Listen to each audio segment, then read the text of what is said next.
আমার প্রিয় মাতৃভূমি বাংলাদেশের গভর্নমেন্টকে অনুরোধ করবো, আমাদের শ্রমজীবী ভাইদের যাতে সুবিধা হয় এই ব্যবস্থা আপনাদের করতে হবে। বিনীত অনুরোধ রাখবো, শ্রম মন্ত্রণালয়ে যারা দায়িত্বে আছেন স্পেশালি তাদেরকে রিকোয়েস্ট করবো, আমাদের শ্রমজীবী ভাইদের যেন কোনো কষ্ট না হয়, কারণ তাদের পাঠানো রেমিটেন্সে সচল থাকে আমার দেশের অর্থনীতির চাকা।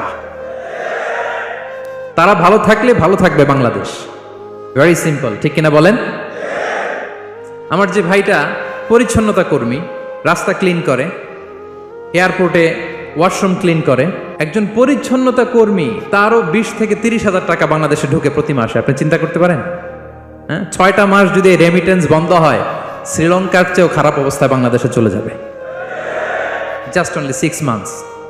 ভয়ঙ্কর অবস্থা হবে বাংলাদেশে। এটা আল্লাহর পক্ষ থেকে একটা স্পেশাল রাহমা, মার্সি এন্ড ব্লেসিংস, যে আমাদের রিজিকের তাগিদায় সারা বিশ্বে যে কাজ করতে হয়, আমরা কাজ করি আর দেশে টাকা পাঠাই, আর সচল থাকে আমার দেশের অর্থনীতির চাকা। আলহামদুলিল্লাহ পড়েন।